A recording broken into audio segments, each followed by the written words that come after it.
got so much motherfucking design on right now.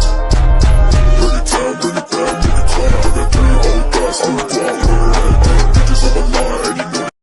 Hai semuanya, perkenalkan nama saya Witri Agustina, biasa dipanggil Witri. Saya berasal dari Prodi Manajemen Fakultas Ekonomi dan Bisnis. Di sini saya akan menjelaskan contoh dari kasus pelaporan keuangan yang terjadi di Indonesia.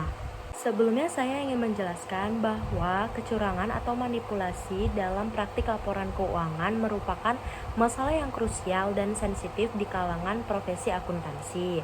Pasalnya, kecurangan dalam praktik laporan keuangan yang dilakukan oleh seorang akuntan akan berdampak signifikan pada perekonomian bahkan secara mikro. Penelitian menemukan bahwa mayoritas orang yang mau melakukan manipulasi laporan keuangan dikarenakan manipulasi laporan keuangan untuk tujuan tax avoidance itu dianggap tidak melanggar peraturan perundang-undangan atau hal yang dilanggar tidak termasuk dalam peraturan perundang-undangan. Ada 3 alasan mengapa orang mau melakukan manipulasi keuangan.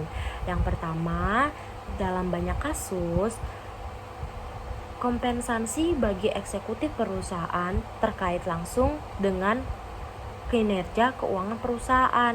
Akibatnya, mereka mempunyai insentif langsung untuk memberikan gambaran yang baik tentang kondisi keuangan perusahaan guna memenuhi ekspektasi kinerja yang telah ditetapkan dan meningkatkan kompensasi pribadi mereka sendiri. Kedua, ini merupakan hal yang relatif mudah dilakukan. Dewan Standar Akuntansi Keuangan atau FASB yang menetapkan standar GAAP memberikan banyak keluasan dan interpretasi dalam ketentuan dan metode akuntansi.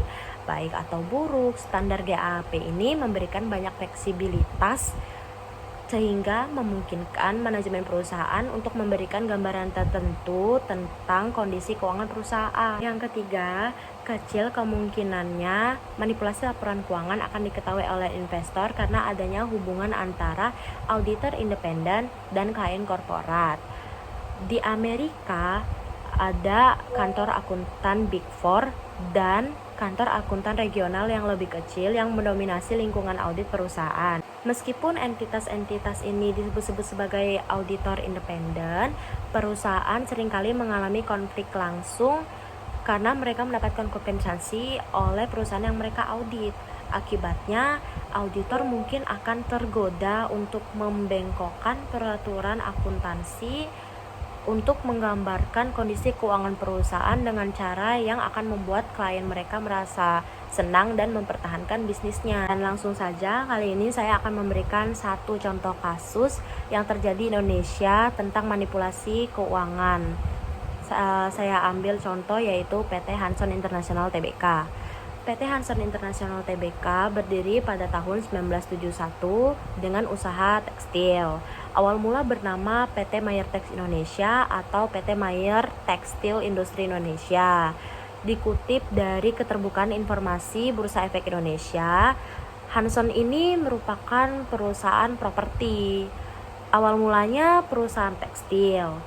Namun pada 2008, perusahaan mengumumkan banting setir untuk lebih memfokuskan diri ke bisnis tambang, khususnya batu bara. Alasannya karena pada saat itu usaha tekstil tengah lesu dan bersama dengan itu juga masa booming harga komoditas batu bara. Jadi harga batu bara pada saat itu tuh lagi ningkat-ningkatnya.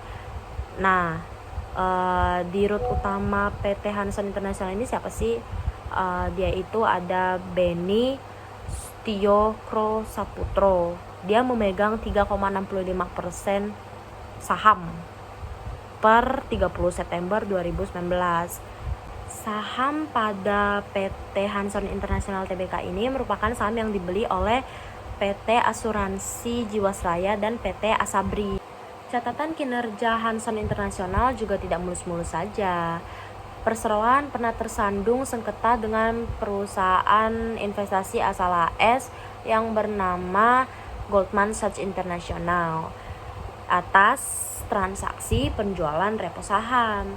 Dalam kasus ini, Goldman Sachs International menyatakan banding setelah dikalahkan dalam putusan PN Jakarta Selatan. Selain itu, perseroan juga pernah terkena sanksi administratif oleh Otoritas Jasa Keuangan atau OJK.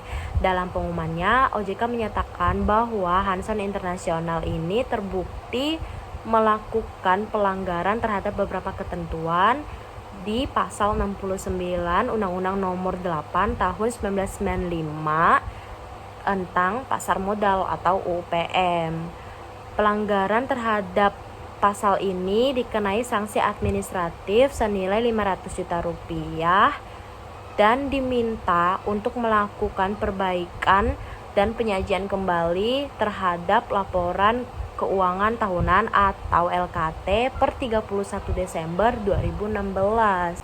Selain perusahaan, OJK juga mengenai sanksi administratif terhadap Beni Jokro Saputro karena terbukti telah melanggar pasal 107 UPM dan dianggap telah bersalah atas kesalahan penyajian LKT PT Hanson International Tbk per 31 Desember 2016. Denda yang dikenakan kepada Beni ini lebih besar, yaitu sebesar 5 miliar rupiah. Pada tahun 2020, Beni Jokro Saputro juga ditetapkan sebagai tersangka yang dilakukan oleh Korps Adiaksa di Gedung Bundar Tindak Pidana Khusus Kompleks Kejaksaan Agung Jakarta. Penetapan sebagai tersangka ini dilakukan setelah pemeriksaan terhadap Beni selama kurang lebih 8 jam.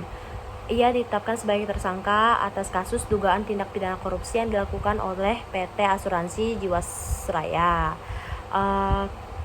Kejagung menduga bahwa ada penyalahgunaan investasi yang melibatkan grup-grup sebanyak 13 perusahaan yang melanggar prinsip tata kelola perusahaan yang baik atau Good Corporate Governance atau GCG. Terkait transaksi-transaksi tersebut, Jiwasraya menanggung potensi kerugian negara senilai 13,7 triliun rupiah sampai dengan Agustus 2019.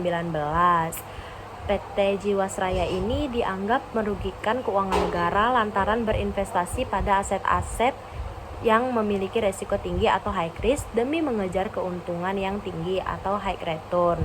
Salah satu investasi yang dilakukan adalah transaksi investasi pembelian surat utang jangka menengah atau medium term note atau MTN besutan PT Hanson International Tbk yang dimiliki oleh Beni Jokro Saputro. Nah, itu dia teman-teman beberapa